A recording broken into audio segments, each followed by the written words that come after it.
आज इस वीडियो में हम चर्चा करते हैं, जब किसी व्यक्ति को किसी कोर्ट से सज़ा लगती है तो उसे हम लीगल टर्म में कन्विक्शन कहते हैं। यानी उसके ऊपर जो आरोप लगाए गए थे उस आरोप को कोर्ट में सिद्ध किए जाने के बाद में कोर्ट की तरफ से फैसला आता है कि उस व्यक्ति ने वह गुनाह किया हो जिसका उसके ऊपर आरोप लगा, तो इसे कहते हैं कन्विक्शन। जब किसी व्यक्ति को इस तरह से कन्विक्ट किया जाता है, उसके बाद में जिस गुनाह के लिए उसे कन्विक्ट किया जाता है, उस गुनाह के लिए उसी कानून के तहत सज़ा का प्रावधान होता है, वह सज़ा भी उसे सुनाई जाती है। जैसे भारतीय दंड विधान आईपीसी इंडियन पिनल कोड में जितने गुनाह दिए गए हैं उन गुनाहों के लिए उसी आईपीसी में सज़ा का प्रावधान भी किया गया है। तो जब कोई व्यक्ति को कन्विक्शन होता है तो उसके बाद में उसे सेंटेंस किया जाता है, यानी कि उसे सज़ा भी दी जाती है। तो यहाँ पे हमें दो बातों को समझना ज़रूरी है, कन्विक्शन एंड सेंटेंस। सेंटेंस यानी कि शिक्षा, कन्विक्ट यानी कि दोषी पाया जाना, और सेंटेंस यानी सज़ा देना। तो ये दोनों बातें हमें समझने की बहुत ज़रूरत है, क्योंकि हम खास यह चर्चा इसलिए करने वाले हैं कि जब कोई सरकारी कर्मचारी इस तरह से किसी गुनाह के लिए कन्विक्ट पाया जाता हो, उसे सेंटेंस दी जाती हो, तब उसका असर उसके सर्विस के ऊपर, उसकी एम्प्लॉयमेंट के ऊपर क्या होता है, इस माध्यम के लिए, इस वजह से हम इसको आज चर्चा करने वाले हैं। तो भारतीय संविधान में एक अनुच्छेद है जो 311 आता है, उसमें एक प्रावधान है। पहले तो वो कहता है कि किसी सरकारी कर्मचारी को डिसमिसल, रिमूवल, इस तरह का सज़ा, या उसे काम से निकालना या काम से उसे डिसमिस कर देना, ये इंक्वायरी के बगैर नहीं हो सकता है। उसके खिलाफ में डिपार्टमेंटल इंक्वायरी, रेगुलर इंक्वायरी, जिसे हम विभागीय जांच कहते हैं, इसके बगैर नहीं किया जा सकता है। लेकिन उसके लिए भी कुछ उसमें एक्सेप्शन दिए गए हैं। तो उसमें दो एक्सेप्शन है, आज हम एक एक्सेप्शन की चर्चा करते हैं। एक्सेप्शन यह है कि जब किसी सरकारी कर्मचारी किसी कोर्ट में किसी गुनाह के लिए कन्विक्ट पाया जाता हो, तब उस मामले में उसे फिर से विभागीय जांच लेने की ज़रूरत नहीं है, क्योंकि the moment a government servant is found guilty of an offence and he is convicted by the court, he becomes disqualified to be a government servant. ये रूल है। आज आपको मैं एकदम आसान शब्दों में बताता हूँ। जब कोई सरकारी कर्मचारी किसी गुनाह के लिए दोषी पाया जाता हो, तो उसी समय उस पद को धारण करने के लिए, यानी कि गवर्नमेंट का सर्वेंट बने रहने के लिए डिस्क्वालीफाई हो जाता है। तो once he becomes disqualified by dint of his conviction, there is no necessity of holding departmental or disciplinary proceedings against him. Now, जब किसी कन्विक्शन के आधार के ऊपर किसी को रिमूवल या डिसमिसल किया जाता है, तो उसके सामने क्या रास्ते बचते हैं? सरकारी कर्मचारी के सामने क्या रास्ता बचता है? ऐसे मामले में वो किस तरह से अपने आप को डिफेंड करे? तो यहाँ पर कंसेप्ट आता है स्टे ऑफ कन्विक्शन का। नॉर्मली सीआरपीसी में हम देखते हैं सीआरपीसी में कि जब कोई गुनाह के खिलाफ में अपील होती है, अब यहाँ पर अपील को मैं तुमको थोड़ा सा एक्सप्लेन करना चाहूँगा।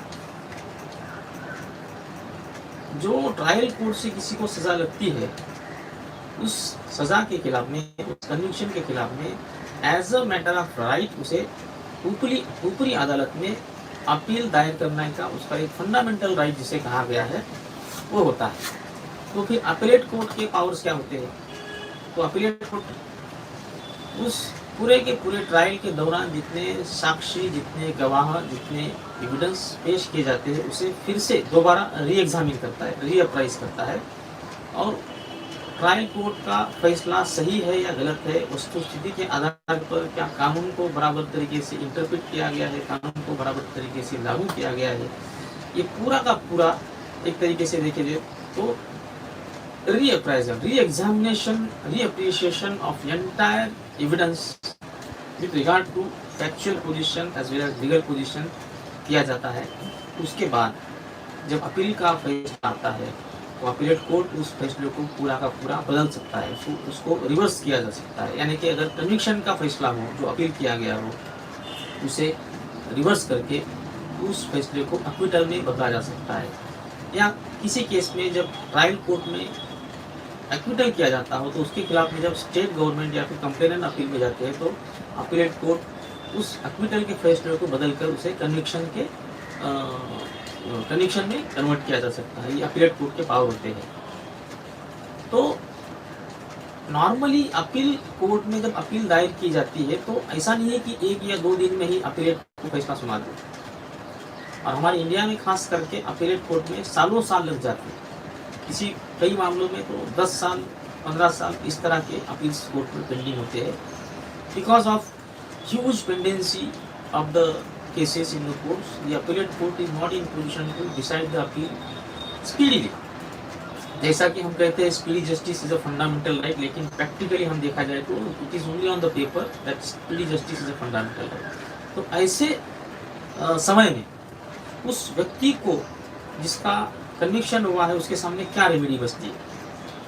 तो सीआरपीसी में एक सेक्शन आता है 389, जिसके तहत अपीलेट कोर्ट को ये पावर दिया जाता है कि ये जो सज़ा है जिसके खिलाफ में अपील की जाती है, ये जो फैसला है जिसके खिलाफ में अपील की जाती है, उस फैसले को ही रोक लगाने का जो अधिकार है वो अपीलेट कोर्ट के पास में है। यानी कि फॉर एग्जांपल अगर ट्रायल कोर्ट में जहाँ पर आपका ट्रायल चला हो और आपको सज़ा सुनाई गई हो और वो कोर्ट ने आपको सज़ा फॉर एग्जांपल 3 साल 5 साल व्हाटएवर आपको दिया जाता है, तो अपीलेट कोर्ट उस सेंटेंस को सस्पेंड करता है।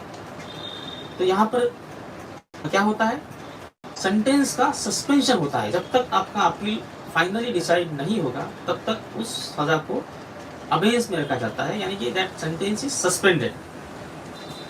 तो कई सारे मामलों में यह क्वेश्चन सामने आया, सुप्रीम कोर्ट के सामने आया कि सीआरपीसी के इस सेक्शन में 389 में तो सिर्फ अपीलेट कोर्ट को power to suspend the sentence दिया गया है, power to suspend the conviction ये नहीं दिया गया है। लेकिन सुप्रीम कोर्ट ने जैसा कि नवजोत सिंह सिद्धू का केस हुआ था, वो कई साल पहले उन्होंने किसी को थप्पड़ लगाया था तो उसमें उसकी मौत हो गई थी। तो उस केस में उन्हें जब सज़ा लगी गई ट्रायल कोर्ट के जरिए, तो उस सज़ा को नॉट ओनली सेंटेंस को बट उस कन्विक्शन के ऑर्डर को ही स्टे करवाया गया था। तो ये जो इंटरप्रिटेशन हुआ है इस सेक्शन का 389 का, तो सुप्रीम कोर्ट ने कहा है कि power to suspend sentence also includes power to suspend the conviction itself. यानी कि सस्पेंडिंग द कन्विक्शन मतलब क्या होता है, इनडायरेक्टली कॉमन पार्लेंस में देखें तो स्टेइंग द कन्विक्शन इटसेल्फ। तो जब कन्विक्शन को ही स्टे लग जाता है, और ये बात यहाँ पर मैं कहना चाहूँगा, ये एक्सेप्शनल केसेस में, रेयरेस्ट ऑफ रेयरेस्ट केसेस में ही कन्विक्शन को स्टे किया जाता है, उसे सस्पेंड किया जाता है। लेकिन सस्पेंशन ऑफ सेंटेंस यानी कि स्टे ऑफ सेंटेंस, जिसे अपीलेट कोर्ट का अपीलेट प्रोसीडिंग में बेल भी कहा जाता है, but actually in legal parlance में देखेंगे तो that is the suspension of sentence. ये तो हर केस में होता है except in few heinous cases such as murder and rape etcetera. उसमें कुछ नेसेसरी इंग्रेडिएंट भी है, कौन से हालात में अपीलेट कोर्ट ने उस सेंटेंस को सस्पेंड करना चाहिए या नहीं करना चाहिए, उसके कई पैरामीटर्स है। जैसा कि मैं यहाँ पर आपको बता दूँ, अगर निचली कोर्ट में आपको 3 साल तक ही सजा है, 3 साल के नीचे ही सजा है और आपने अपील दायर किया, तो ये आपका अधिकार बनता है as a matter of right that sentence has to be suspended by the appellate court. In fact जिस कोर्ट ने आपको सजा सुनाया है वही कोर्ट को उस सजा को रोक लगाना पड़ता है। ये डायरेक्ट सजा सुनाने के बाद में उस व्यक्ति को सजा भुगतने के लिए जेल में नहीं भेजा जा सकता है। तो ऐसा मामला जब अपील में आता है जहाँ पर सजा जो है वो 3 साल से कम हो। दूसरी बात, सजा 3 साल से ज़्यादा हो, लेकिन ट्रायल कोर्ट के दौरान उस व्यक्ति को बेल दिया गया हो और वह पूरा ट्रायल जब चला तो वो पूरा जमानत पर बाहर हो, तो ऐसे केस में अगर उसको कन्विक्शन लगता है तो फिर उसका अधिकार बनता है कि अपीलेट कोर्ट में भी उसे जमानत मिलनी चाहिए। ये पैरामीटर्स, लीगल पैरामीटर्स है। तो हम यहाँ पर डील कर रहे हैं कि ऐसे सर्कमस्टांस जहाँ पर एक गवर्नमेंट सर्वेंट उसका कन्विक्शन होता हो और अपील कोर्ट में उसने अपील दायर की हो, वो अगर अपनी सर्विस को बचाना चाहता हो, if he doesn't want to get disqualified immediately, then he has to immediately get the stay of the conviction itself. ये नॉर्मल सर्कमस्टांस में बहुत ही रेयरेस्ट केस में होने वाली बात है, लेकिन ये कानून में प्रावधान है। यहाँ पर एक केस मुझे याद आती है, एक जजमेंट है सुप्रीम कोर्ट का, K C Sarin versus state of Punjab I think. उस केस में सुप्रीम कोर्ट ने कहा है कि नॉर्मली जब सरकारी कर्मचारी को जब इस तरह के नॉर्मली सरकारी कर्मचारी के ऊपर कौन से केसेस होते हैं, तो प्रिवेंशन ऑफ करप्शन एक्ट यानी भ्रष्टाचार के केस है, मिसअप्रोप्रिएशन ऑफ फंड, जब ब्राइबरी लेना इस मामले में, तो सुप्रीम कोर्ट का कहना है कि ऐसे केस में जब कोई सरकारी कर्मचारी को सजा लगती है तो बहुत ही रेयरेस्ट केस में अपीलेट कोर्ट में इस अधिकार का इस्तेमाल करना है, क्योंकि ऐसा बार बार करने से जनता में ये संदेश जाएगा कि जिस व्यक्ति के ऊपर भ्रष्टाचार के आरोप लगे हो और जिस व्यक्ति का यह आरोप कोर्ट में सिद्ध हो चुका हो, उसके बावजूद भी, उसके आरोप सिद्ध होने के बावजूद भी अगर आप उस कन्विक्शन को करते हो और उस व्यक्ति को फिर से सर्विस में काम करने के लिए आप उसको मौका देते हो, तो ये जनता में बहुत गलत संदेश देगा। इसके लिए सुप्रीम कोर्ट कहा है, Supreme Court has laid down principles guideline that such power to suspend the conviction has to be exercised in rarest of rarest case, that is very exceptionally sparingly। ये रहा आज ये मुद्दा दोस्तों आपके सामने मैं क्यों पेश कर रहा हूँ। जैसा सरकारी कर्मचारी कन्विक्शन के बाद में डिस्क्वालीफाई होता है, ठीक वैसा ही प्रावधान इंडिया के जो हमारे जो पीपल्स रिप्रेजेंटेटिव एक्ट है उसमें भी सिमिलर प्रावधान आता है, आई थिंक सेक्शन 35, जिसके तहत अगर कोई सांसद अगर कोई केस में, क्रिमिनल केस में दोषी पाया जाता हो और उसे कम से कम 2 साल की सज़ा अगर लगती हो, तो इमीडिएटली उसका डिस्क्वालिफिकेशन होता है to be as a member of parliament. तो ऐसे केस में भी जो है तो सांसद के सामने अपने डिस्क्वालिफिकेशन को लेकर बचने के लिए जो होता है वो एक ही आधार बचता है, और वह है उस फैसले के खिलाफ में अपीलेट कोर्ट में जाकर के उस कन्विक्शन को ही स्टे कराए। अभी आज देश में एक केस बहुत चर्चा में है, जो राहुल गांधी जी को गुजरात के एक न्यायालय ने डिफेमेशन के ऑफेंस के लिए 2 साल का सज़ा सुनाया, और उसके बाद में पार्लियामेंट के सेक्रेटरीट ने इमीडिएटली एक नोटिफिकेशन जारी करके उनका डिस्क्वालिफिकेशन कर दिया है। तो यह आज चर्चा का विषय सब जगह पर, सोशल मीडिया सब चल रहा है। तो उस सिलसिले में मुझे लगा कि इस कानून की पर या कानून के स्टे ऑफ कन्विक्शन किसे कहा जाता है, स्टे ऑफ सेंटेंस किसे कहा जाता है, तो इसके लिए मैंने आज ये सब्जेक्ट चुना है। आशा करता हूँ कि यह सब्जेक्ट आप सभी को पढ़ाया हो।